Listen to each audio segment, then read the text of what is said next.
Suspense station.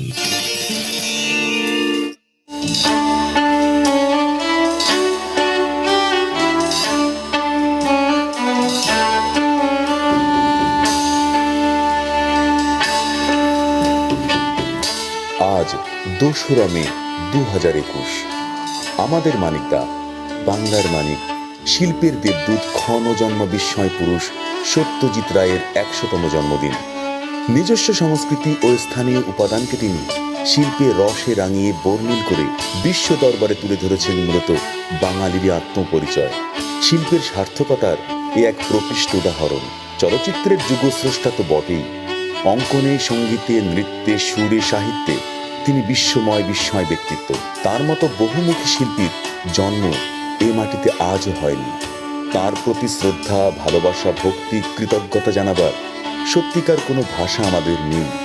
তাই আমাদের ক্ষুদ্র কিন্তু আন্তরিক আয়োজন তাঁরই অমর সৃষ্টি ফেলুদার একটি গল্প কৈলাস চৌধুরীর পাথর পাঠের মাধ্যমে এই বিস্ময় পুরুষকে আমাদের শ্রদ্ধা জ্ঞাপন করছি। গল্পটির প্রথম প্রকাশ ১৯৬৭ সালে। গল্প পাঠ ও অন্যান্য চরিত্রে বাবলু, ফেলুদার ভূমিকায় আমি সাহিত্য ভঞ্জ চৌধুরী, সঙ্গীত ও সুর সত্যজিৎ রায়, অন্যান্য শব্দযোজন কাব্য, অনুষ্ঠান ভাবনা বাবলু ভঞ্জ চৌধুরী, সমগ্র অনুষ্ঠান পরিচালনা ক্যামেলিয়া। শুনতে থাকুন সত্যজিৎ রায়ের জন্মশতবর্ষে আমাদের বিশেষ নিবেদন কৈলাস চৌধুরীর পাথর।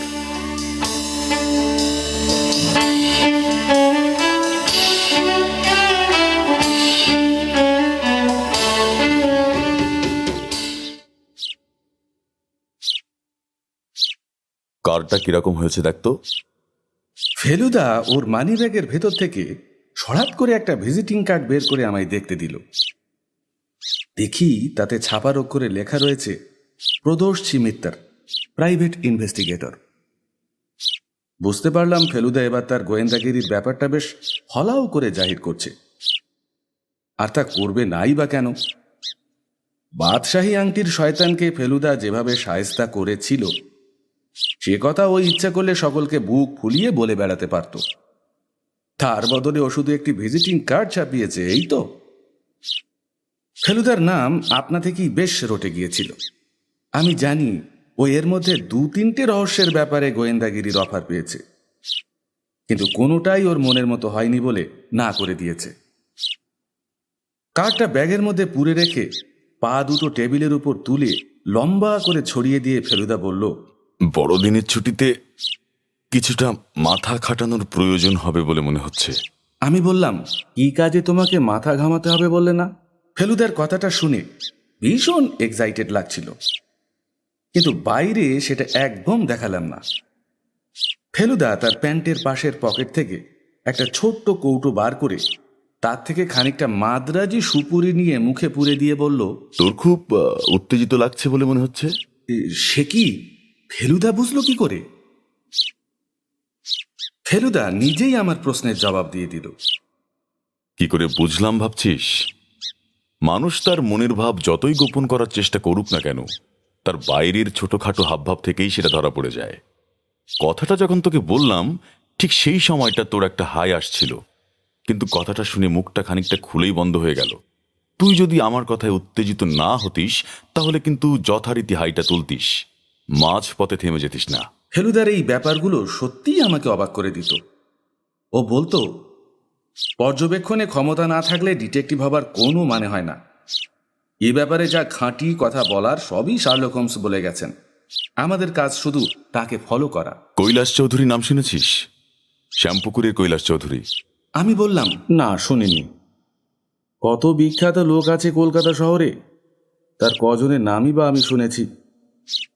আর আমার তো সবেমাত্র ১৫ বছর বয়স। ফেলুদা একটা সিগারেট ধরিয়ে বলল, এরা রাজশাহীতে বড় জমিদার ছিল, কলকাতায় বাড়ি ছিল, পাকিস্তান হবার পর এখানে চলে আসে।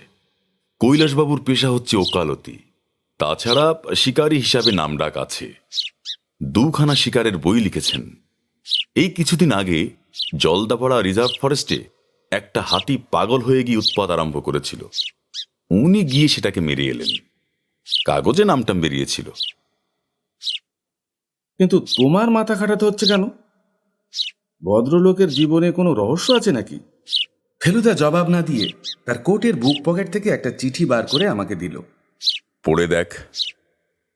আমি চিঠির ভাঁজ খুলে পড়ে দেখলাম তাতে লেখা, শ্রী প্রদোষচন্দ্র মিত্র সমীপেশু, সবিনয় নিবেদন, অমৃতবাজার পত্রিকায় আপনার বিজ্ঞাপন দেখিয়া আপনাকে এই পত্র দেওয়া স্থির করিলাম। আপনি উপরোক্ত ঠিকানায় আসিয়া আমার সহিত সাক্ষাৎ করিলে বাধিত হইব। কারণ সাক্ষাতে বলিব, আমি এক্সপ্রেস ডেলিভারি যোগে এই পত্র পাঠাইতেছি, সুতরাং আগামীকাল ইহা আপনার হস্তগত হইবে। আমি পরশু অর্থাৎ শনিবার সকাল 10টায় আপনার আগমন প্রত্যাশা করিব। ইতি ভবদীয় শ্রী কৈলাসচন্দ্র চৌধুরী। চিঠিটা পড়া মাত্র আমি বললাম, শনিবার সকাল 10টা মানে তো আজই, আর 1 ঘন্টার মধ্যেই। ফেলুদা চিঠিটা আমার হাত থেকে নিয়ে সযত্নে ভাঁজ করে পকেটে রেখে বলল, তোর দেখছি বেশ ইমপ্রুভমেন্ট হয়েছে, তারিখগুলো বেশ খেয়াল রাখছিস। তোমাকেই যখন ডেকেছে তখন কি আর সঙ্গে অন্য কেউ? তোর বয়সটা কম বলে হয়তো তোকে সঙ্গে নেওয়া যেতে পারে, কারণ তোকে হয়তো মানুষ বলেই ধরবেন না ভদ্রলোক, কাজেই তোর সামনে কথাবার্তা বলতে আপত্তি করবেন না। যদি করেন তাহলে তুই না হয় পাশের ঘরে টরে কোথাও অপেক্ষা করিস, সেই ফাঁকে আমরা কথা সেরে নেব। আমার বুকের মধ্যে ঢিপ ঢিপ শুরু হয়ে গিয়েছে। ছুটিটা কি করব ভাবছিলাম। এখন মনে হচ্ছে হয়তো দারুণ ইন্টারেস্টিং ভাবেই কেটে যাবে। 10টা বাজতে 5 মিনিটে আমরা ট্রামে করে কর্নওয়ালি স্ট্রিট আর শ্যামপুর স্ট্রিটের মোড়ে পৌঁছলাম। পথে একবার ট্রাম থেকে নেমে ফেলুদা দাশগুপ্ত অ্যান্ড কোম্পানি থেকে কৈলাস চৌধুরীর লেখা একটা শিকারের বই কিনেছিল। বাকি পথটা বইটা উল্টে পাল্টে দেখল। ট্রাম থেকে নামার সময় সেটা কাঁধে ঝোলানো থলির মধ্যে রেখে বলল, এমন সাহসী লোকের কেন ডিটেকটিভের দরকার পড়েছে কে জানে। 51 নম্বর শ্যামপুকুর স্ট্রিট, একটা মস্ত পুরনো আমলের ফটকওয়ালা বাড়ি, যাকে বলে অট্টালিকা। সামনের দিকে বাগান, ফোয়ারা, পাথরের মূর্তি ইত্যাদি পেরিয়ে বাড়ির দরজায় কলিং বেল টেপার আধ মিনিটের মধ্যেই ভিতর থেকে পায়ের আওয়াজ পেলাম। দরজা খুলতে দেখি একজন ভদ্রলোক, যাকে দেখে কেন জানি মনে হলো তিনি কখনোই কৈলাসবাবু নন, কারণ বাঘমারা মানুষের এমন গোবেচারা চেহারা হতেই পারে না। মাঝারি সাইজের মোটা সোটা ফর্সা ভদ্রলোক, বয়স 30-এর বেশি বলে মনে হয় না।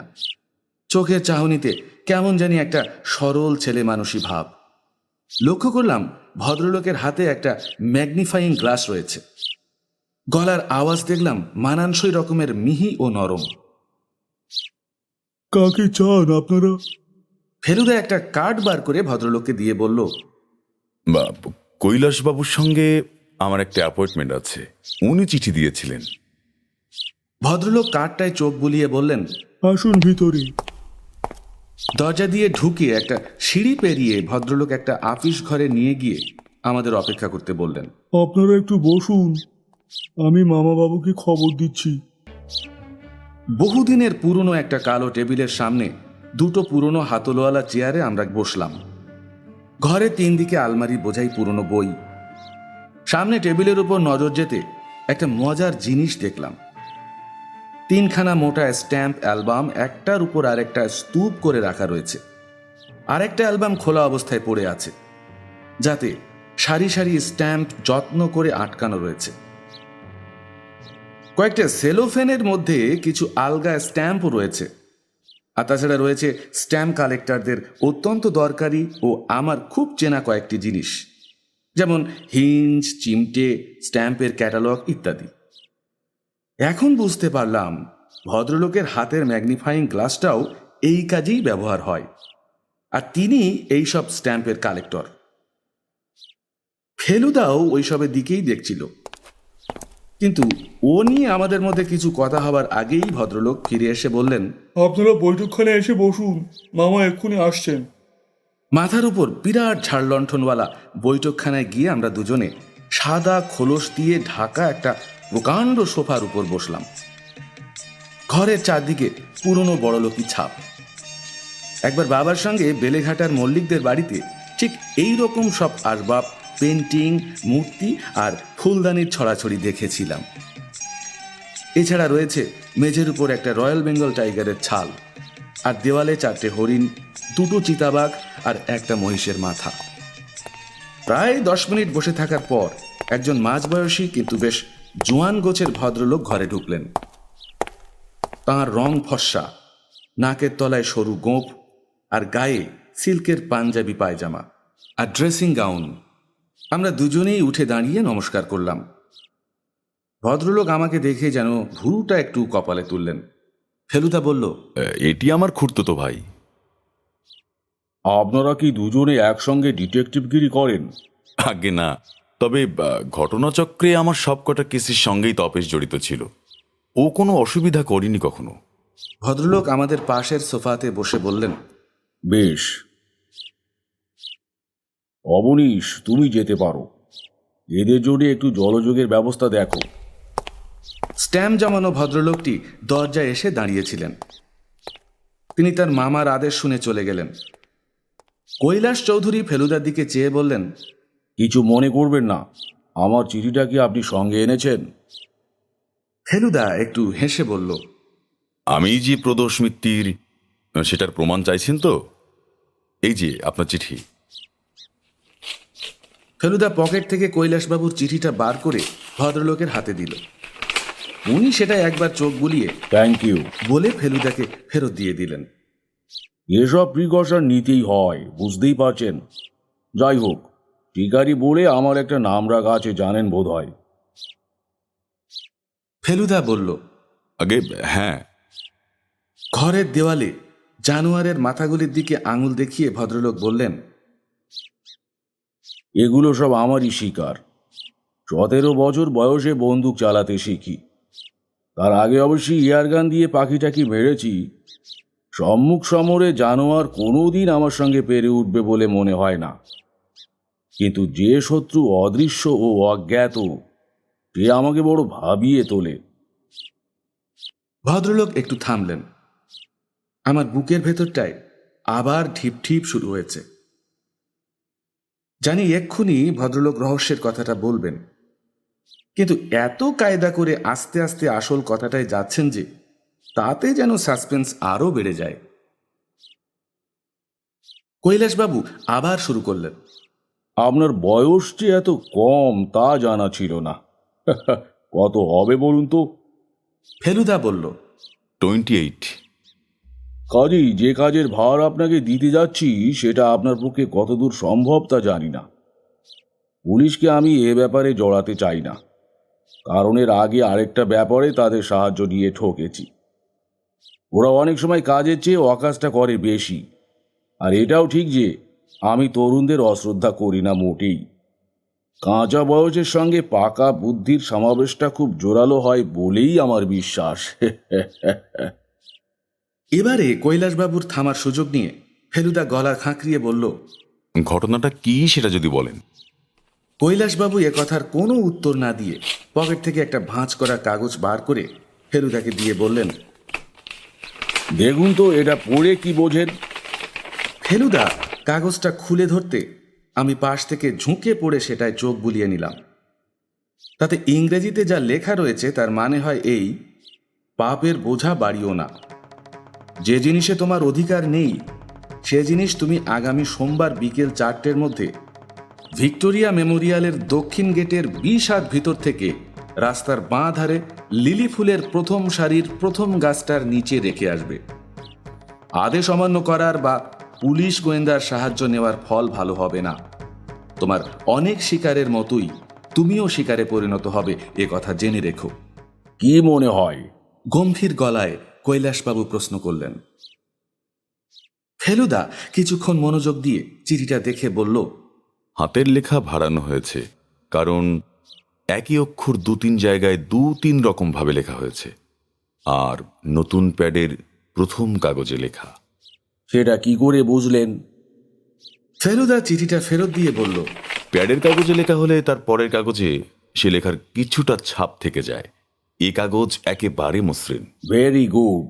আর কিছু? আর কিছু এ থেকে বলা অসম্ভব। এ চিঠি ডাকে এসেছিল? হ্যাঁ, পোস্টমার্ক পার্ক স্ট্রিট। 3 দিন আগে এ চিঠি পেয়েছি, আজ শনিবার 20-এ। ফেলুদা চিঠিটা ফেরত দিয়ে বলল, এবার আপনাকে আমি কয়েকটি প্রশ্ন করতে চাই, কারণ আপনার শিকারের কাহিনী ছাড়া আপনার সম্বন্ধে কিছুই জানা নেই আমার। বেশ তো, করুন না, মিষ্টি মুখে পুরে খেতে খেতে করুন। চাকর রূপোর প্লেটে রসগোল্লা আর অমৃতি রেখে গেছে। ফেলুদাকে খাবার কথা বলতে হয় না। সে টপ করে একটা আস্ত রসগোল্লা মুখে পুরে দিয়ে বলল, চিঠিতে যে জিনিসটার কথা লেখা হয়েছে সেটা কি জানতে পারি? কৈলাসবাবু বললেন, ব্যাপারটা কি জানেন? যাতে আমার অধিকার নেই এমন কোনো জিনিস আমার কাছে আছে বলে আমার জানা নেই। এ বাড়িতে যা কিছু আছে তা সবই হয় আবার নিজের কেনা, না হয় পৈতৃক সম্পত্তি। আর তার মধ্যে এমন কোনো জিনিস নেই যেটা আদায় করার জন্য কেউ আমাকে এমন চিঠি দিতে পারে। তবে একটিমাত্র জিনিস আছে যেটা বলতে পারেন মূল্যবান ও লোভনীয়। সেটা কি? একটা পাথর। পাথর? Precious stone. আপনার কেনা? না, কেনা নয়। পৈতৃক সম্পত্তি? তাও না। পাথরটা পাই আমি মধ্যপ্রদেশের চাঁদার কাছে একটা জঙ্গলে। একটা বাঘকে ধাওয়া করে আমরা 3-4 জন একটা জঙ্গলে ঢুকেছিলাম। শেষ পর্যন্ত সেটাকে মারা হয়। কাছেই একটা বহু পুরনো ভাঙা পরিত্যক্ত মন্দিরে একটা দেবমূর্তির কপালে পাথরটা লাগানো ছিল। ওটার অস্তিত্ব বোধ হয় আমাদের আগে কেউই জানতো না। ওটা কি আপনার চোখেই প্রথম পড়ে? মন্দিরটা সকলেই দেখেছিল, তবে পাথরটা প্রথম আমি দেখি। সঙ্গে আর কে ছিল সেবার? রাইট বলে এক মার্কিন ছোকরা, কিশোরীলাল বলে এক পাঞ্জাবি, আর আমার ভাই কেদার। আপনার ভাইও স্বীকার করেন? করতো, এখন করে কিনা জানি না। বছর 4 হলো ও বিদেশে। বিদেশ মানে? সুইজারল্যান্ড, ঘড়ির ব্যবসার ধান্দায়। যখন পাথরটা পেলেন তখন কি ওটা নিয়ে আপনাদের মধ্যে কাড়াকাড়ি হয়নি? না, তার কারণ ওটার যে কত দাম সেটা কলকাতায় এসে জহুরিকে দেখাবার পর জানতে পারি। তারপর সে খবর আর কে জেনেছে? খুব বেশি লোককে বলিনি। এমনিতে আত্মীয় স্বজন বিশেষ কেউ নেই। 2-1 উকিল বন্ধুকে বলেছি, কেদার জানতো, আর বোধহয় আমার ভাগ্নে অবনীশ জানে। পাথরটা বাড়িতে আছে? হ্যাঁ, আমার ঘরেই থাকে। এত দামি জিনিস ব্যাংকে রাখেন না যে? একবার রেখেছিলাম। যেদিন রেখেছিলাম তার পরের দিনই একটা মোটর অ্যাক্সিডেন্ট হয়। প্রায় মরতে মরতে বেঁচে যাই। তারপর থেকে ধারণা হয় ওটা কাছে না রাখলে ব্যাড লাক আসবে, তাই ব্যাংক থেকে আনিয়ে নিই। ফেলুদার খাওয়া শেষ হয়ে গেছে। ওর ভ্রুকুটি দেখে বুঝলাম ও ভাবতে আরম্ভ করে দিয়েছে। জল খেয়ে রুমাল দিয়ে মুখ মুছে বলল, আপনার বাড়িতে কে কে আছেন? আমি, আমার ভাগ্নে অবনীশ আর 3টে পুরনো চাকর। আর আমার বাবাও আছেন, তবে তিনি একেবারে অথর্ব, জরাগ্রস্ত। একটি চাকর তার পিছনেই লেগে থাকে সারাক্ষণ। অবনীশবাবু কি করেন? বিশেষ কিছুই না। ওর নেশা ডাক টিকিট সংগ্রহ করা। বলছে একটা টিকিটের দোকান করবে। কৈলাসবাবু যেন একটু জোর করেই হেসে বললেন, বুঝতেই তো পারছেন এই বয়সে এ ধরনের অশান্তি কি ভালো লাগে। আর শুধু যে চিঠি লিখছে তা নয়, কাল রাত্রে একটা টেলিফোনও করেছিল। ইংরেজিতে ওই একই কথা বলল। গলা শুনে চিনতে পারলাম না। কি বলল জানেন? বলল নির্দিষ্ট জায়গায় এবং নির্দিষ্ট সময়ের মধ্যে জিনিসটা রেখে না এলে আমার বাড়িতে এসে আমাকে ঘায়েল করে দিয়ে যাবে। অথচ এ পাথর হাতছাড়া করতে আমি মোটেই রাজি নই। তাছাড়া লোকটার যখন ন্যায্য দাবি নেই অথচ হুমকি দিচ্ছে, তখন বুঝতে হবে সে বদমাইশ। সুতরাং তার শাস্তি হওয়া দরকার। এটা কি করে সম্ভব সেটাই আপনি একটু ভেবে দেখুন। উপায় তো একটাই, 22 তারিখে সন্ধেবেলা ভিক্টোরিয়া মেমোরিয়ালের আশেপাশে ঘাপটি মেরে বসে থাকা। তাকে তো আসতেই হবে। সে নিজে নাও আসতে পারে। তাতে ক্ষতি নেই। যেই এসে লিলি গাছের পাশে ঘুরঘুর করুক না কেন, সে যদি আসল লোক নাও হয়, তাকে ধরতে পারলে আসল লোকের সন্ধান পাওয়া অসম্ভব হবে না। কিন্তু আপনি বুঝতে পারছেন না, লোকটা ডেঞ্জারাস হতে পারে। সে যখন দেখবে লিলি গাছের তলায় পাথরটা নেই, তখন যে কি করতে পারে তা বলা যায় না। তার চেয়ে 22 তারিখের আগে, অর্থাৎ আজ আর কালের মধ্যে এই লোকটি কে তা যদি জানা সম্ভব হতো তাহলে খুবই ভালো হতো। এই চিঠি আর এই একটা টেলিফোন কল, এই দুটো থেকে কিছু বার করা যায় না? ফেলুদা সোফা ছেড়ে উঠে পায়চারি শুরু করে দিয়েছে। ও বলল, দেখুন কৈলাসবাবু, চিঠিতে সে লিখেছে যে গোয়েন্দার সাহায্য নিলে ফল ভালো হবে না। সুতরাং আমি কিছু করি বা না করি, আপনি যে আমাকে ডেকেছেন এতে আপনার বিপদের একটা আশঙ্কা আছে। সুতরাং আপনি বরঞ্চ ভেবে দেখুন যে আমাদের সাহায্য চান কিনা। কৈলাসবাবু ঠান্ডার মধ্যেও রুমাল দিয়ে তার কপাল মুছে বললেন, আপনি এবং আপনার সঙ্গে আপনার ভাইটি, এ দুজনকে দেখলে কেউ মনে করবে না যে আপনাদের সঙ্গে গোয়েন্দার কোনো সম্পর্ক আছে। এটা একটা অ্যাডভান্টেজ। আপনার নাম লোকে জেনে থাকলেও আপনার চেহারা জানে কি মনে তো হয় না। সুতরাং সেদিকে আমার বিশেষ ভয় নেই। আপনি রাজি হলে কাজটা নিন, উপযুক্ত পারিশ্রমিক আমি দেব। Thank you. তবে যাবার আগে একবার পাথরটা দেখে যেতে চাই। নিশ্চয়ই। কৈলাসবাবুর পাথর ওর শোবার ঘরে আলমারির ভিতর থাকে। আমরা ভদ্রলোকের পিছন পিছন একটা শান বাঁধানো সিঁড়ি দিয়ে উঠে দোতলায় পৌঁছলাম। সিঁড়িটা গিয়ে পড়েছে একটা লম্বা অন্ধকার বারান্দায়। তার দুদিকে সারি সারি প্রায় 10-12টা ঘর, তার অনেকগুলো আবার তালা বন্ধ। চারিদিকে একটা থমথমে ভাব, আর লোকজন নেই বলেই বোধহয় সামান্য একটু আওয়াজ হলেই তার প্রতিধ্বনি হয়। বারান্দার শেষ মাথায় ডান দিকের ঘর হলো কৈলাসবাবুর শোবার ঘর। আমরা যখন বারান্দার মাঝামাঝি এসেছি তখন দেখি পাশের একটা ঘরের দরজা অর্ধেক খোলা, আর তার ভিতর দিয়ে একজন ভীষণ বুড়ো লোক গলা বাড়িয়ে ঘোলাটে চোখে আমাদের দিকে দেখছে। আমার তো দেখেই কিরকম ভয় ভয় করতে লাগলো। কৈলাসবাবু বললেন, উনি আমার বাবা। মাথা ঠিক নেই, সব সময়ই এখান দিয়ে ওখান দিয়ে উঁকি মারেন। কাছাকাছি যখন এসেছি তখন বুড়ো চাহনি দেখে সত্যি আমার রক্ত জল হয়ে গেল। আর সেই ভয়াবহ চাহনি দিয়ে উনি তাকিয়ে রয়েছেন কৈলাসবাবুর দিকে। বাবার ঘর পেরিয়ে কিছু দূর গেলে পর কৈলাসবাবু বললেন, বাবার সকলের উপরই আক্রোশ। ওর ধারণা সকলেই ওকে নেগলেক্ট করে। আসলে কিন্তু ওর দেখাশোনা ত্রুটি হয় না। কৈলাসবাবুর ঘরে দেখলাম প্রকাণ্ড উঁচু খাট, আর তার মাথার দিকে ঘরের কোনায় আলমারি। সেটা খুলে তার দেরাজ থেকে একটা নীল ভেলভেটের বাক্স বের করে বললেন, সাতরাম দাসের দোকান থেকে এই বাক্সটা কিনে নিয়েছিলুম এই পাথরটা রাখার জন্য।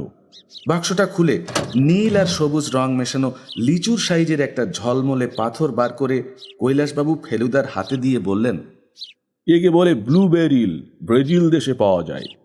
ভারতবর্ষে যে খুব বেশি আছে তা নয়, অন্তত এত বড় সাইজের বেশি নেই সে বিষয়ে আমি নিঃসন্দেহ। ফেলুদা পাথরটা হাতে নিয়ে এদিক ওদিক নাড়িয়ে দেখে ফেরত দিয়ে দিল। এবার কৈলাসবাবু তার পকেট থেকে একটা মানি ব্যাগ বার করলেন। তারপর তার থেকে 5টা 10 টাকার নোট বার করে ফেলুদার দিকে এগিয়ে দিয়ে বললেন, এইটি আগাম, ভালোই ভালোই উতরে গেলে বাকিটা দেব, কেমন? Thank you. বলে ফেলুদা নোটগুলো পকেটে পুরে নিল। চোখের সামনে ওকে রোজগার করতে এই প্রথম দেখলাম। সিঁড়ি দিয়ে নিচে নামতে নামতে ফেলুদা বলল, আমাদের ওই চিঠিখানা আমাকে দিতে হবে, আর অবনীশবাবুর সঙ্গে একটু কথা বলবো। নিচে যখন পৌঁছলাম ঠিক সেই সময় বৈঠকখানা থেকে টেলিফোন বাজতে আরম্ভ করেছে। কৈলাসবাবু তাড়াতাড়ি এগিয়ে গিয়ে ফোনটা ধরলেন। হ্যালো। তারপর আর কোনো কথা নেই। আমরা বৈঠকখানায় ঢুকতেই কৈলাসবাবু ফ্যাকাশে মুখ করে ধপ করে টেলিফোনটা রেখে দিয়ে বললেন, আবার সেই লোক, সেই হুমকি। কি বলল? এবার আর কোনো সন্দেহ রাখেনি। তার মানে? বলল কোন জিনিসটা চাইছি বুঝতে পারছো বোধ হয়। চাঁদার জঙ্গলের মন্দিরে যেটা ছিল সেইটি। আর কি বলল? আর কিছু না। গলা চিনলেন? না, তবে এইটুকু বলতে পারি যে গলাটা শুনতে ভালো লাগে না। আপনি বরং আরেকবার ভেবে দেখুন। ফেলুদা একটু হেসে বলল, আমার ভাবা হয়ে গিয়েছে। কৈলাসবাবুর কাছ থেকে অবনীশবাবুর ঘরে গিয়ে দেখি তিনি ম্যাগনিফাইং গ্লাস দিয়ে টেবিলের উপর রাখা কি একটা জিনিস খুব মন দিয়ে পরীক্ষা করছেন। আমরা ঢুকতেই টেবিলের উপর হাতটা চাপা দিয়ে উঠে দাঁড়ালেন। আসুন আসুন। ফেলুদা বলল, আপনার ডাক টিকিটের খুব শখ দেখছি। অবিনাশবাবুর চোখ দুটো জলজল করে উঠল। আগে হ্যাঁ, ওই আমার একমাত্র নেশা। বলতে গেলে আমার ধ্যান জ্ঞান চিন্তা। আপনি কি কোনো দেশ নিয়ে স্পেশালাইজ করেন, না সারা পৃথিবীর টিকিট জমান? আগে সারা পৃথিবীরই জমাতু, কিন্তু কিছুদিন হলো ইন্ডিয়াতে স্পেশালাইজ করেছি। আমাদের এই বাড়ির দপ্তরে যে কি আশ্চর্য সব পুরনো টিকিট রয়েছে তা বলতে পারি না। অবশ্যই বেশিরভাগই ইন্ডিয়ার। কত 2 মাস ধরে হাজার হাজার পুরনো চিঠির গাঁদা ঘেঁটে টিকিট সংগ্রহ করেছি। ভালো কিছু পেয়েছেন? ভালো ভালো। ভদ্রলোক চেয়ার ছেড়ে উঠে দাঁড়ালো। আপনাকে বললে বুঝবেন? আপনার এ ব্যাপারে ইন্টারেস্ট আছে? ফেলুদা একটু হেসে বলল, একটা বয়সে তো সকলেই ওদিকটায় ঝোঁকে, তাই নয় কি? কেপ অফ গুড হোপের 1 পেনি, মরিসাসের 2 পেনি, আর ব্রিটিশ গায়ানার 1856 সনের সেই বিখ্যাত স্টাম্পগুলো পাওয়ার স্বপ্ন আমিও দেখেছি। বছর 10 আগে লাখখানেক টাকা দাম ছিল ওগুলোর, এখন আরও বেড়েছে। অবিনাশবাবু উত্তেজনায় প্রায় লাফিয়ে উঠলেন। তাহলে মশাই আপনি বুঝবেন। আপনাকে দেখাই, এই দেখুন। ভদ্রলোক তার চাপা হাতের তলা থেকে একটা ছোট্ট রঙিন কাগজ ফেলুদাকে দিলেন। দেখি খাম থেকে খোলা, রং প্রায় মিলিয়ে যাওয়া একটা টিকিট। কি দেখলেন? অবিনাশবাবু প্রশ্ন করলেন। ফেলুদা বলল, 100 বছরের পুরনো ভারতবর্ষের টিকিট, ভিক্টোরিয়ার ছবি। এই টিকিট আগে রেখেছি। দেখেছেন তো? এবার এই গ্লাসের মধ্যে দিয়ে দেখুন। ফেলুদা ম্যাগনিফাইং গ্লাস চোখে লাগানো। এবার কি দেখছেন? এতে তো ছাপার ভুল রয়েছে। এক্স্যাক্টলি। পোস্টেজ কথাটা জি এর জায়গায় ছি ছাপা হয়েছে। অবনীশবাবু টিকিট ফেরত নিয়ে বললেন, তার ফলে এটার দাম কত হচ্ছে জানেন? কত? 20,000 টাকা। বলেন কি? আমি প্রথম এটার অস্তিত্ব আবিষ্কার করলাম। কংগ্রাচুলেশনস। কিন্তু আপনার সঙ্গে টিকিট ছাড়াও অন্য ব্যাপারে একটু আলোচনা ছিল। বলুন। আপনার মামা কৈলাসবাবু, তাঁর যে একটা দামি পাথর আছে সেটা আপনি জানেন? ও হ্যাঁ হ্যাঁ, শুনেছিলাম বটে। দামি কিনা জানি না, তবে লাকি পাথর সেটা একবার বলেছিলেন বটে। কিছু মনে করবেন না, আমার মাথায় এখন এই ডাক টিকিট ছাড়া কিচ্ছু নেই। আপনি এ বাড়িতে কতদিন আছেন? বাবা মারা যাওয়ার পর থেকেই প্রায় 5 বছর। মামার সঙ্গে আপনার গোলমাল নেই তো? কোন মামা? এক মামা তো বিদেশে। আমি কৈলাসবাবুর কথা বলছি। ও, ইনি অত্যন্ত ভালো লোক। তবে কি? অবিনাশবাবু ভুরু কুঁচকালেন। কদিন থেকে কোনো একটা কারণে ওকে যেন একটু অন্যরকম দেখছি। কবে থেকে? এই 2-3 দিন হলো। কাল ওকে আমার এই স্ট্যাম্পটার কথা বললাম, উনি যেন শুনেও শুনলেন না, অথচ এমনিতে রীতিমতো ইন্টারেস্ট নেন। আর তাছাড়া ওর কতগুলো অভ্যেস কীরকম যেন বদলে যাচ্ছে। উদাহরণ দিতে পারেন? এই যেমন এমনিতে রোজ সকালে উঠে বাগানে পায়চারি করেন, গত 2 দিন করেননি। ঘুম থেকে উঠেইছেন দেরিতে, বোধহয় রাত জেগেছেন বেশি। সেটার কোনো ইঙ্গিত পেয়েছেন? হ্যাঁ, আমি তো একতলায় শুই, আমার ঠিক ওপরের ঘরটাই মামার। পায়চারি করার শব্দ পেয়েছি মাঝরাতে, গলার স্বরও পেয়েছি বেশ জোরে, মনে হলো ঝগড়া করছেন। কার সঙ্গে? বোধহয় দাদু ছাড়া আর কি হবেন। সিঁড়ি দিয়ে ওঠা নামা করারও শব্দ পেয়েছি। একদিন তো সন্দেহ করে সিঁড়ির নিচটায় গিয়ে দাঁড়িয়েছিলাম, দেখলাম মামা ছাদ থেকে 2তলায় নামলেন, হাতে বন্দুক। তখন কটা? ও, রাত 2টো হবে। ছাতে কি আছে? কিছুই নেই, কেবল একটা ঘর আছে, চিড়িঘোড়া যাকে বলে আর কি। পুরনো চিঠিপত্র কিছু ছিল ওটায়, সেটাও আমি মাসখানেক হলো বের করে এনেছি। ফেলুদা উঠে পড়ল। বুঝলাম তার আর কিছু জিজ্ঞেস করার নেই। অবিনাশবাবু বললেন, এইসব কেন জিজ্ঞেস করলেন বলুন তো? ফেলুদা একটু হেসে বলল, আপনার মামা কোনো কারণে একটু উদ্বিগ্ন আছেন, তবে সে নিয়ে আপনি ভাববেন না। আপনি স্ট্যাম্প নিয়েই থাকুন। এদিকের ঝামেলা মিটলে একদিন এসে আপনার কালেকশন দেখবখন। কৈলাসবাবুর সঙ্গে একবার শেষ দেখা করে ফেলুদা বলল, আপনাকে 16 আনা ভরসা দিতে পারছি না, তবু এটুকু বলছি যে আপনার ভাবনাটা আমায় ভাবতে দিন। রাত্রে ঘুমোতে চেষ্টা করুন, দরকার হলে ওষুধ খেয়ে। আর ছাতে যাবেন না দয়া করে। এ পাড়ার বাড়িগুলো যেরকম ঘেঁষাঘেঁষি, আপনার শত্রু পাশের কোনো বাড়িতে এসে আস্তানা গেড়ে থাকলে বিপদ হতে পারে। কৈলাসবাবু বললেন, ছাতে গিয়েছিলাম বটে, তবে সঙ্গে বন্দুক ছিল। একটা আওয়াজ পেয়ে গিয়েছিলাম, যদিও গিয়ে কিছুই দেখতে পাইনি। বন্দুকটা সবসময়ই কাছে রাখেন তো? তাও রাখি, তবে মানুষের মনের উদ্বেগ অনেক সময় তার হাতের আঙুলে সঞ্চারিত হয়, এটা জানেন তো। বেশি দিন এইভাবে চললে আমার টিপের কি হবে জানি না। পরের দিন ছিল রবিবার। সারা দিনের মধ্যে বেশিরভাগটা সময় ফেলুদা ওর ঘরে পায়চারি করেছে। বিকেলে 4টে নাগাদ ওকে পায়জামা ছেড়ে প্যান্ট পরতে দেখে জিজ্ঞেস করলাম, তুমি কি বেরোচ্ছ? ফেলুদা বলল, ভিক্টোরিয়া মেমোরিয়ালের লিলি গাছগুলো একবার দেখে আসবো ভাবছি। যাবি তো চল। ট্রামে করে গিয়ে লোয়ার সার্কুলার রোডের মোড়ে নেমে হাঁটতে হাঁটতে 5টা নাগাদ ভিক্টোরিয়া মেমোরিয়ালের দক্ষিণ গেটটায় পৌঁছলাম। এদিকটায় লোকজন একটু কম আসে, বিশেষ করে সন্ধ্যের দিকটায় যা লোক আসে সবই সামনের দিকে, মানে উত্তরে গড়ের মাঠের দিকে। গেট দিয়ে ঢুকে 20 হাত আন্দাজ করে এগিয়ে গিয়ে দেখি বাঁ দিকে সত্যি লিলি গাছের কেয়ারি। তার প্রথম সারির প্রথম গাছটার নিচেই পাথরটা রাখার কথা। লিলি গাছের মতো এত সুন্দর জিনিস দেখেও গাটা কেমন জানি না ছমছম করে উঠল। ফেলুদা বলল, কাকার একটা বাইনোকুলার ছিল না, যেটা সেবার দার্জিলিং নিয়ে গিয়েছিলেন? আমি বললাম, আছে। মিনিট 15 ভিক্টোরিয়া মেমোরিয়ালে ঘুরে আমরা একটা ট্যাক্সি নিয়ে সোজা চলে গেলাম লাইট হাউসের সামনে। ফেলুদার কি সিনেমা দেখার শখ হলো নাকি? কিন্তু শেষ পর্যন্ত সিনেমায় না ঢুকে ও গেল উল্টো দিকের একটা বইয়ের দোকানে। এ বই সে বই ঘেঁটে ফেলুদা দেখি একটা বিরাট মোটা স্ট্যাম্প ক্যাটালগ নিয়ে তার পাতা উল্টোতে আরম্ভ করল। আমি পাশ থেকে ফিসফিস করে বললাম, তুমি কি অবনীশবাবুকে সন্দেহ করছো নাকি? ফেলুদা বলল, এত যার স্ট্যাম্পের শখ, তার কিছুটা কাঁচা টাকা হাতে পেলে সুবিধা হয় বই কি। আমি বললাম, কিন্তু আমরা যখন দোতলা থেকে একতলায় এলাম তখন যে টেলিফোনটা এলো সেটা তো আর অবনীশবাবু করেননি। না, সেটা করেছিল মসলন্দপুরের আদিত্য নারায়ণ সিংহ। বুঝলাম ফেলুদা এখন ঠাট্টার মেজাজে রয়েছে। ওর সঙ্গে আপাতত আর এ বিষয়ে কথা বলা চলবে না। বাড়ি যখন ফিরলাম তখন 8টা বেজে গেছে। ফেলুদা কোটটা খুলে বিছানায় ছুঁড়ে ফেলে দিয়ে বলল, আমি যতক্ষণ হাত মুখ ধুচ্ছি তুই ডিরেক্টরি থেকে কৈলাসবাবুর টেলিফোন নাম্বারটা বার করতো। ডিরেক্টরি হাতে নিয়ে টেলিফোনের সামনে বসা মাত্র ক্রিং করে ফোনটা বেজে উঠে আমায় বেশ চমকে দিল। আমাকেই ধরতে হয়। তুলে নিলাম রিসিভারটা। হ্যালো, এ কি অদ্ভুত গলা!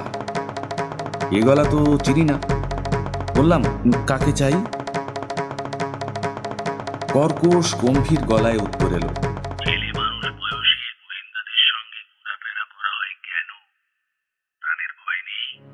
আমি ফেলুদার নাম ধরে ডাকতে গেলাম, কিন্তু গলা দিয়ে আওয়াজ বেরোলো না।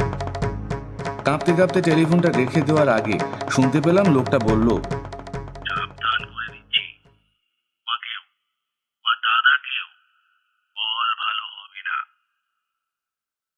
আমি কাত হয়ে চেয়ারে বসে রইলাম। বাথরুম থেকে বেরিয়ে এসে ফেলুদা বলল, ওরকম থুম মেরে বসে আছিস কেন? কার ফোন এসেছিল? কোনো মতে ঘটনাটা ফেলুদাকে বললাম। দেখলাম ও গম্ভীর হয়ে গেল। তারপর পিঠে একটা চাপড় মেরে বলল, ঘাবড়াস না, লোক থাকবে, পুলিশের লোক। বিপদের কোনো ভয় নেই। ভিক্টোরিয়া মেমোরিয়ালে একবার যেতেই হবে কালকে। রাত্রে ভালো ঘুম হলো না। শুধু যে টেলিফোনের জন্য তা নয়, কৈলাসবাবুর বাড়ির ভিতরের অনেক কিছুই বারবার চোখের সামনে ভেসে উঠছিল। সেই লোহার রেলিং দেওয়া ছাদ পর্যন্ত উঠে যাওয়া সিঁড়ি, দোতলায় মার্বেল বাঁধানো অন্ধকার লম্বা বারান্দা, আর তার দরজার ফাঁক দিয়ে বার করা কৈলাসবাবুর বাবার মুখ। কৈলাসবাবুর দিকে ওরকমভাবে চেয়েছিলেন কেন তিনি? আর কৈলাসবাবু বন্দুক হাতে ছাতে গিয়েছিলেন কেন? কিসের শব্দ পেয়েছিলেন উনি? ঘুমোতে যাওয়ার আগে ফেলুদা একটা কথা বলেছিল, জানিস তো, সে যারা চিঠি লিখে আর টেলিফোন করে হুমকি দেয় তারা বেশিরভাগ সময়েই আসলে কাওয়ার্ড হয়। এই কথাটার জন্যই বোধহয় শেষ পর্যন্ত ঘুমটা এসে গেল। পরদিন সকালে ফেলুদা কৈলাসবাবুকে ফোন করে বলল তিনি যেন নিশ্চিন্তে বাড়িতে এসে থাকেন, যা করবার ফেলুদাই করবে। আমি জিজ্ঞেস করলাম, কখন যাবে ভিক্টোরিয়া মেমোরিয়ালে? ফেলুদা বলল, কাল যে সময় গিয়েছিলাম সেই সময়। ভালো কথা, তোর স্কুলে ড্রয়িংয়ের খাতা পেন্সিল টেন্সিল আছে তো? আমি একটু ঘাবড়ে গেলাম। কেন, তা দিয়ে কি হবে? আছে কিনা বল না। তা তো থাকতে হবেই। সঙ্গে নিয়ে নিবি। লিলি গাছের উল্টো দিকে কিছু দূর দাঁড়িয়ে তুই ছবি আঁকবি। গাছপালা, মেমোরিয়াল বিল্ডিং, যা হয় একটা কিছু। আমি হব তোর মাস্টার। ফেলুদার আঁকার হাত রীতিমতো ভালো।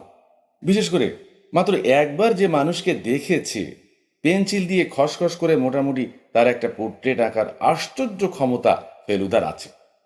কাজী ড্রয়িং মাস্টারের কাজটা তার পক্ষে বেমানান হবে না।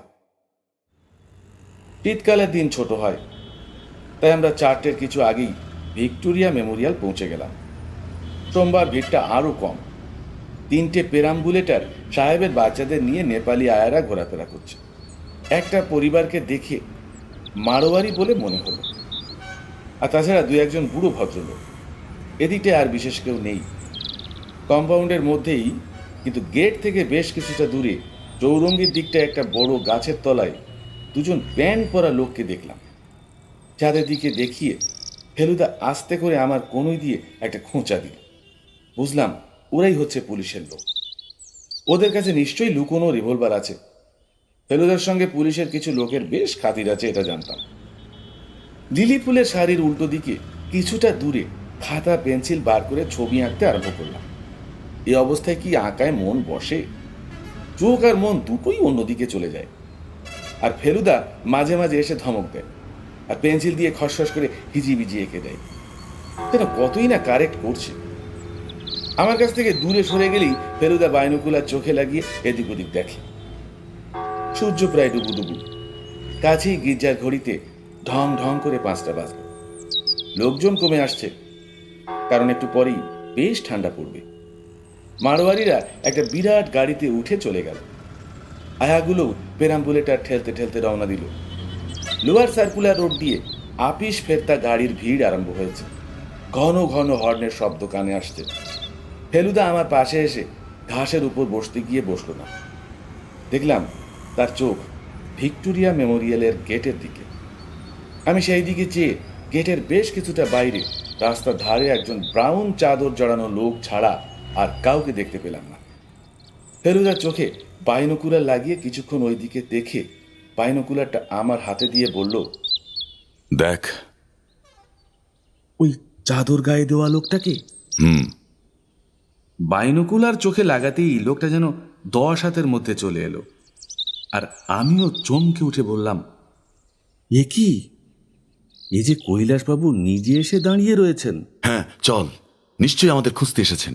কিন্তু আমরা রওনা হবার সঙ্গে সঙ্গেই দেখলাম ভদ্রলোক হাঁটতে আরম্ভ করলেন। গেটের বাইরে এসে কৈলাসবাবুকে আর দেখা গেল না। ফেলুদা বলল, চল শ্যামপুকুর। ভদ্রলোক বোধহয় আমাদের দেখতে পাননি, আর না দেখে নিশ্চয়ই চিন্তিত হয়ে পড়েছেন। ট্যাক্সি পেলে ট্যাক্সি নিতাম, কিন্তু আপিস টাইমে সেটা সম্ভব নয়। তাই ট্রাম ধরার মতলবে চৌরঙ্গির দিকে রওনা দিলাম। রাস্তা দিয়ে পরপর লাইন করে গাড়ি চলেছে। হঠাৎ ক্যালকাটা ক্লাবের সামনে এসে একটা কাণ্ড হয়ে গেল, যেটা ভাবলে এখনো আমার ঘাম ছুটে যায়। কথা নেই বার্তা নেই, ফেলুদা হঠাৎ একটা হ্যাঁচকা টান মেরে প্রায় আমাকে ছুঁড়ে রাস্তার একেবারে কিনারে ফেলে দিল। আর সেই সঙ্গে নিজেও একটা লাফ দিল। পর মুহূর্তে দারুণ স্পিডে আর দারুণ শব্দ করে একটা গাড়ি আমাদের প্রায় গা ঘেঁষে চলে গেল। What the devil! গাড়ির নাম্বারটা? কিন্তু সেটার আর কোনো উপায় নেই। সন্ধ্যার অন্ধকারে অন্য গাড়ির ভিড়ের মধ্যে সে গাড়ি মিলিয়ে গেছে। আমার হাতের খাতা পেন্সিল কোথায় ছিটকে পড়েছে তার ঠিক নেই, তাই সেটা খুঁজে আর সময় নষ্ট করলাম না। এটা বেশ বুঝতে পারছিলাম যে ফেলুদা ঠিক সময় বুঝতে না পারলে আমরা দুজনেই নির্ঘাত গাড়ির চাকার তলায় চলে যেতাম। ট্রামে ফেলুদা সারা রাস্তা ভীষণ গম্ভীর মুখ করে রইল।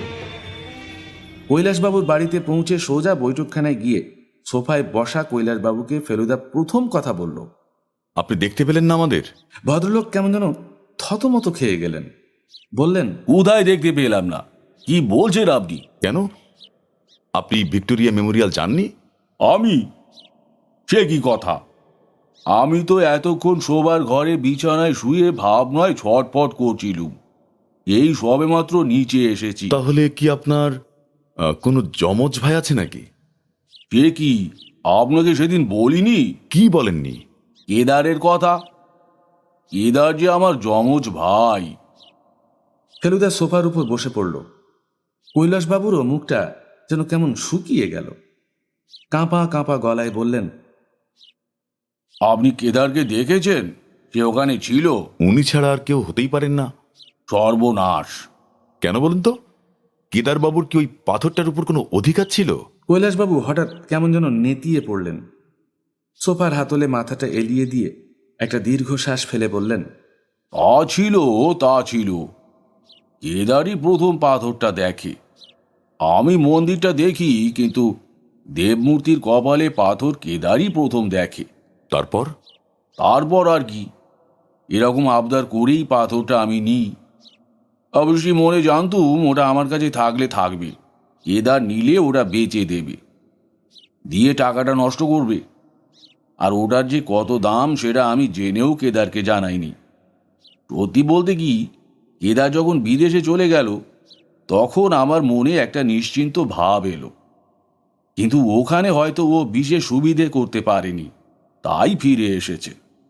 হয়তো পাথরটাকে নিয়ে বিক্রি করে সেই টাকায় নতুন কিছু ব্যবসা ফাঁদবে। এতক্ষণ চুপ করে থেকে ফেলুদা বলল, এখন উনি কি করতে পারেন সেটা বলতে পারেন? কৈলাসবাবু বললেন, জানি না, তবে আমার মুখোমুখি তো একবার তাকে আসতেই হবে।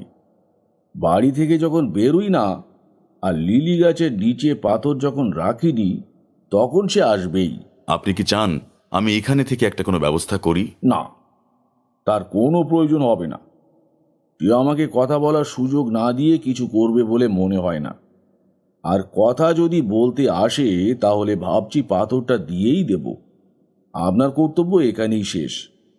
আপনি যে লাইফ রিস্ক করে আজ ভিক্টোরিয়া মেমোরিয়ালে গিয়েছিলেন তার জন্য সত্যিই আমি কৃতজ্ঞ। আপনি বিলটা পাঠিয়ে দেবেন, একটা চেক আমি দিয়ে দেব। ফেলুদা বলল, লাইফ রিস্কি বটে, একটা গাড়ি তো পিছন থেকে এসে প্রায় আমাদের শেষ করে দিয়েছিল। আমার কনুইটা খানিকটা ছড়ে গিয়েছিল, আমি সেটা এতক্ষণ হাত দিয়ে ঢাকবার চেষ্টা করছিলাম, কিন্তু চেয়ার ছেড়ে উঠবার সময় ফেলুদা সেটা দেখে ফেলল। ও কি রে, তোর হাতে যে রক্ত! কিছু যদি মনে না করেন, আপনার এখানে একটু ডেটল বা আয়োডিন হবে কি? এইসব ঘাগুলো আবার বড্ড চট করে সেপটিক হয়ে যায়। কৈলাসবাবু ব্যস্ত হয়ে বললেন, ইস, যা হয়েছে কলকাতা রাস্তাঘাট! দেখি অবনীশকে জিজ্ঞেস করি। অবনীশবাবুর ঘরের সামনে গিয়ে ডেটলের কথা জিজ্ঞেস করতেই উনি কেমন যেন একটু অবাক হয়ে বললেন, তুমি যে এই দিন সাতেক আগেই আনলে, সে কি এর মধ্যেই ফুরিয়ে গেল নাকি? ওহো, তাই তো। এই দেখো, খেয়ালই নেই। আমার কি আর মাথা ঠিক আছে? ডেটল লাগিয়ে কৈলাসবাবুর বাড়ি থেকে বেরিয়ে এসে দেখি ফেলুদা কর্নওয়ালিস স্ট্রিটে ট্রামের দিকে না গিয়ে যাচ্ছে উল্টো দিকে। আমি কিছু জিজ্ঞেস করার আগেই ও বলল, গণপতিদার কাছে একবার টেস্ট ম্যাচের টিকিটের কথাটা বলে যাই, এত কাছেই যখন এসেছি। কৈলাসবাবুর দুটো বাড়ি পরেই গণপতি চ্যাটার্জির বাড়ি। আমি ওর নাম শুনেছি ফেলুদার কাছে, কিন্তু দেখিনি কখনো। রাস্তার উপরেই সামনের ঘর, টোকা মারতেই গেঞ্জির উপর কুলো ভার পরা একজন নাদুস নুদুস ভদ্রলোক দরজা খুলল। আরে ফেলু মাস্টার যে, কি খবর? একটা খবর তো বুঝতেই পারছেন।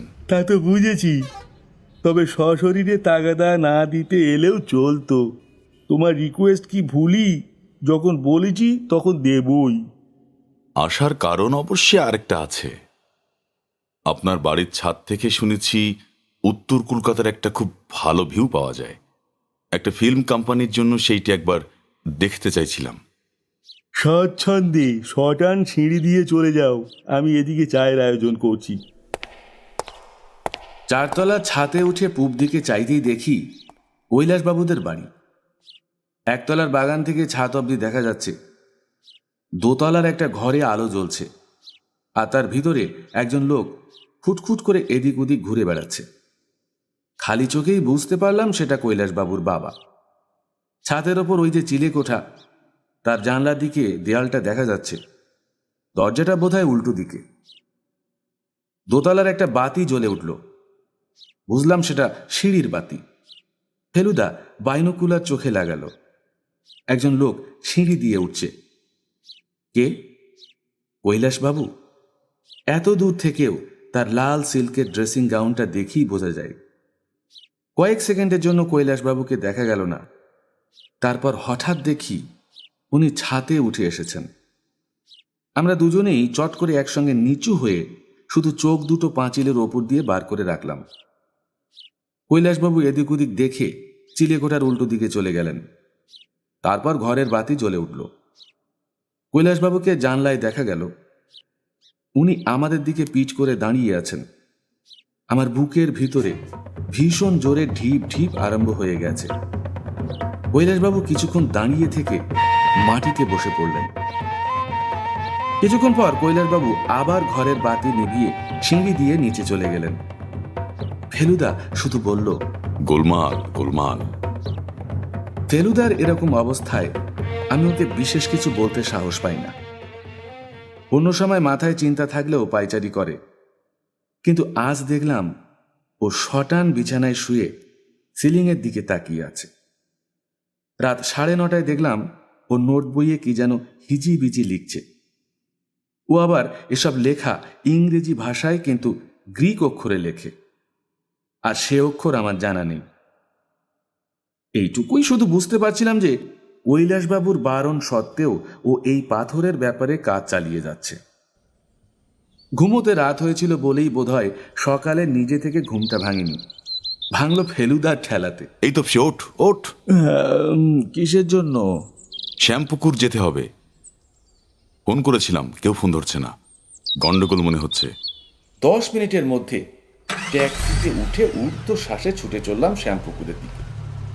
গাড়িতে ফেলুদা শুধু একটা কথাই বলল, কি সাংঘাতিক লোক রে বাবা, আর একটু আগে বুঝতে পারলে বোধহয় গন্ডগোলটা হতো না। কৈলাসবাবুর বাড়িতে পৌঁছে ফেলুদা বেল টেল না টিপেই ভেতরে চলে গেল। অবশ্যই দরজাটা যে খোলাই ছিল সেটাও আমাদের ভাগ্য। সিঁড়ি পেরিয়ে অবনীশবাবুর ঘরের সামনে পৌঁছুতেই চক্ষু স্থির। টেবিলের সামনে একটা চেয়ার উল্টে পড়ে আছে, আর তার ঠিক পাশেই মেঝেতে হাত দুটো পিছনে জড়ো করে বাঁধা আর মুখে রুমাল বাঁধা অবস্থায় পড়ে আছেন অবনীশবাবু। ফেলুদা হুমড়ি দিয়ে পড়ে 8 মিনিটের মধ্যে দড়ি রুমাল খুলে দিতেই ভদ্রলোক বললেন, থ্যাংক গড। ফেলুদা বলল, কে করেছে এই দশা আপনার? মামা, কৈলাস মামা। মামার মাথা খারাপ হয়ে গেছে। সেদিন বলছিলাম না আপনাকে, ভোরে এসে বসেছি ঘরে, বাতি জ্বালিয়ে কাজ করছিলাম। মামা ঘরে ঢুকেই আগে বাতি নিভিয়েছেন, তারপর মাথায় একটা বাড়ি, তারপর আর কিচ্ছু জানি না। কিছুক্ষণ হলো জ্ঞান ফিরেছে, কিন্তু নড়তে পারি না, মুখে শব্দ করতে পারি না। আর কৈলাসবাবু? জানি না। ফেলুদা এক লাফে উঠে ঘর থেকে বেরিয়ে গেল। আমিও ছুটলাম তার পিছনে। একবার বৈঠকখানায় ঢুকে কাউকে না দেখে 3 ধাপ সিঁড়ি এক লাফে উঠে দোতলায় পৌঁছে ফেলুদা শটান কৈলাসবাবুর ঘরে গিয়ে বসতে। খাটের চেহারা দেখে মনে হলো সেখানে লোক শুয়েছে, কিন্তু ঘর এখন খালি। আলমারির দরজা দেখি হাঁ করে খোলা। ফেলুদা দৌড়ে গিয়ে দেরাজ খুলে জিনিসটা বার করল। এটা মখমলের সেই নীল বাক্স। খুলে দেখা গেল ভিতরে সেই পাথর যেমন ছিল তেমনই আছে। এতক্ষণে দেখি অবিনাশবাবু এসে হাজির হয়েছেন। তার মুখের অবস্থা শোচনীয়। তাকে দেখেই ফেলুদা বলল, ছাতের ঘরের চাবি কার কাছে? ভদ্রলোক থতমত খেয়ে বললেন, সে তো মামার কাছে। তবে চলুন ছাতে। বলে ফেলুদা তাকে হিড় হিড় করে টেনে বার করে নিয়ে গেল। অন্ধকার সিঁড়ি দিয়ে 3 জনে ছাদে উঠে দেখি চিলেকোঠার দরজা বাইরে থেকে তালা দিয়ে বন্ধ। এইবার দেখলাম ফেলুদার গায়ের জোর। দরজা থেকে 3 হাত পিছিয়ে কাঁধটা আগিয়ে বাঘের মতো ঝাঁপিয়ে পড়ে 4 বার ধাক্কা দিতেই কড়াগুলো পেরেক সূত্রে উঠতে বেরিয়ে এসে দরজাটা ঝাং করে খুলে গেল। ভিতরে অন্ধকার। 3 জনেই ঘরের মধ্যে ঢুকলাম। ক্রমে চোখটা সয়ে আসতে দেখলাম এক কোণে অবনীশবাবুরই মতো দড়ি বাঁধা, মুখ বাঁধা অবস্থায় পড়ে আছেন। ইনি কে? কৈলাস চৌধুরী না কেদার চৌধুরী? দড়ির বাঁধন খুলে দিয়ে তাকে কোল পাঁজা করে নিয়ে ফেলুদার সিঁড়ি দিয়ে দোতলায় নেমে কৈলাসবাবুর ঘরে নিয়ে বিছানার উপর শোয়া। ভদ্রলোক তখন ফেলুদার দিকে ফ্যাল ফ্যাল করে চেয়ে ক্ষীণ গলায় বললেন, আপনি কি? ফেলুদা বলল, আগে হ্যাঁ, আমারই নাম প্রদোষ মিত্তির। চিঠিটা বোধহয় আপনিই আমাকে লিখেছিলেন, কিন্তু আপনার সঙ্গে সাক্ষাৎ পরিচয় হওয়ার সৌভাগ্য হয়নি। অবনীশবাবু, এর জন্য একটু গরম দুধের ব্যবস্থা দেখুন তো। আমি অবাক হয়ে ভদ্রলোকের দিকে চেয়ে আছি। ইনিই তাহলে কৈলাস চৌধুরী? ভদ্রলোক বালিশের উপর ভর দিয়ে খানিকটা সোজা হয়ে বসে বললেন, শরীরে জোর ছিল, তাই টিকে আছি। অন্য কেউ হলে এই 4 দিনে। ফেলুদা বলল। আপনি বেশি স্ট্রেন করবেন না। কৈলাসবাবু বললেন, কিছু কথা তো বলতেই হবে, নইলে ব্যাপারটা আপনার কাছে পরিষ্কার হবে না। আপনার সঙ্গে আর সাক্ষাৎ হবে কি করে? যেদিন চিঠি দিলুম আপনাকে, সেই দিনই তো আমাকে বন্দি করে ফেললো, তাও চায়ের সঙ্গে ওষুধ মিশিয়ে অজ্ঞান করে, নইলে গায়ের জোরে পারত না। আর সেদিন থেকে উনি কৈলাস চৌধুরী সেজে বসেছিলেন। কৈলাসবাবু দুঃখের ভাব করে মাথা নেড়ে বললেন, দোষটা আমারই জানেন, বানিয়ে বানিয়ে বড়াই করাটা বোধহয় আমাদের রক্তে একেবারে মিশে আছে। 50 টাকা দিয়ে একটা পাথর কিনেছিলুম জব্বলপুরের বাজার থেকে। কি দুর্মতি হলো, ফিরে এসে চাঁদা জঙ্গলের এক দেব মন্দিরের গল্প ফেদে কেদারকে তাক লাগিয়ে দিলুম। সেই থেকেই ওর ওইটের ওপর লোভ। আমার ভাগ্যটাও সহ্য করতে পারেনি, অনেক কিছুই সহ্য করতে পারেনি। বোধহয় ভাবতো দুজনে যমজ ভাই, চোখে দেখে কোনো তফাৎ করা যায় না। অথচ আমার গুণ, আমার রোজগার, আমার ভাগ্য, এ ব্যাপারে ওর সঙ্গে এত তফাৎ হবে কেন? ও নিজে ছিল বেপরোয়া, রেকলেস। একবার তো নোট জাল করার কেসে পড়েছিল। আমি কোনো রকমে ওকে বাঁচাই। বিলেত গেল আমারই কাছ থেকে টাকা ধার করে। ভাবলুম আপদ গেল। এই 7 দিন আগে, গত মঙ্গলবার, বাড়ি ফিরে দেখি পাথরটা নেই। তার কথা মনেই হয়নি। চাকরদের উপর চোটপাট করলুম, কোনো ফল হলো না। বৃহস্পতিবার সকালে আপনাকে চিঠি দিলাম, সেদিনই রাত্রে ও এলো। বাজারে যাচাই করে জেনেছেও পাথরের কোনো দাম নেই, অথচ ও দেখেছিল লাখ টাকার স্বপ্ন। কেঁপে একেবারে লাল। টাকার দরকার অন্তত 20,000 চাইল, রিফিউজ করলুম। তাতেও আমাকে অজ্ঞান করে বন্দি করলো, বলল যতদিন না টাকা দিই ততদিন ছাড়বে না। আর সে কদিনও কৈলাস চৌধুরী সেজে বসে থাকবে, কেবল আদালতে যাবে না, অসুখ বলে ছুটি নেবে। ফেলুদা বলল, আমি যখন আপনার চিঠি পেয়ে এসে পড়লাম, তখন ভদ্রলোক একটু মুশকিলে পড়েছিলেন। তাই আমাদের 10 মিনিট বসিয়ে রেখে একটা হুমকি চিঠি আর একজন কাল্পনিক শত্রু খাড়া করলেন। এইটে না করলে আমাদের সন্দেহ হতো, অথচ আমি থাকলেও বিপদ, তাই আবার টেলিফোনে হুমকি দিয়ে আর গাড়ি চাপা দিয়ে আমাদের হঠাতেও চেষ্টা করলেন। কৈলাস ভ্রুকুটি করে বললেন, কিন্তু আমি ভাবছি কেদার এভাবে হঠাৎ আমাকে রেহাই দিয়ে চলে গেল কেন? আমি তো কাল রাত অবধি ওকে টাকা দিতে রাজি হইনি। ও কি শুধু হাতেই চলে গেল? অবনীশবাবু যে কখন দুধ নিয়ে হাজির হয়েছেন তা লক্ষ্যই করিনি। হঠাৎ ভদ্রলোকের চিৎকার শুনে চমকে উঠলাম। খালি হাতে যাবেন কেন তিনি? আমার টিকিট, আমার মহামূল্য ভিক্টোরিয়ার টিকিট নিয়ে গেছেন তিনি। সে কি, সেটা গেছে নাকি? গেছে বই কি, আমাকে শেষ করে দিয়ে গেছেন কেদার মামা। কত যেন দাম বলেছিলেন টিকিটটার? 20,000। কিন্তু ফেলুদা অবনীশবাবুর দিকে ঝুঁকে পড়ে গলাটা নামিয়ে বলল, ক্যাটালগে যে বলছে ওটার দাম 50 টাকার বেশি নয়। অবনীশবাবুর মুখ হঠাৎ ফ্যাকাশে হয়ে গেল। ফেলুদা বলল, আপনার মধ্যেও তো চৌধুরী বংশে রক্ত রয়েছে, তাই না? আপনিও বোধহয় একটু রং চড়িয়ে কথা বলতে ভালোবাসেন। ভদ্রলোক এবার একেবারে ছেলে মানুষের মতো কাঁদো কাঁদো মুখ করে বললেন, কি করি বলুন? 3 বছর ধরে 4,000 ধুলোমাখা চিঠি ঘেঁটেও যে একটা ভালো টিকিট পেলাম না। তাও তো মিথ্যে বলে লোককে অবাক করে কিছুটা আনন্দ পাওয়া যায়। ফেলুদা হো হো করে হেসে উঠে অবনীশবাবুর পিঠ চাপড়ে বললেন, কুছ পরোয়া নেই। আপনার কেদার মামাকে আপনি যে টাইটটি দিলেন, সেটার কথা ভাবলেই দেখবেন প্রচুর আনন্দ পাবেন। যাকগে, এবার দমদম এয়ারপোর্টে একটা টেলিফোন করে দেখি। কেদারবাবু পালাবেন আন্দাজ করে আজ সকালে এয়ার ইন্ডিয়াতে ফোন করে জেনেছি আজই একটা বোম্বাইয়ের প্লেনে ওর বুকিং আছে। পুলিশ থাকবে ওখানে, তাই পালাবার কোনো রাস্তা নেই। ভাগ্যে তপসীর কোনোই ছড়েছিল। ডিটলের ব্যাপারটাতেই আমার ওর উপর প্রথম সন্দেহ হয়। কেদারবাবুকে গ্রেপ্তার করতে কোনো বেগ পেতে হয়নি। আর অবনীশবাবুও তার 50 টাকার টিকিটটা ফেরত পেয়েছিলেন।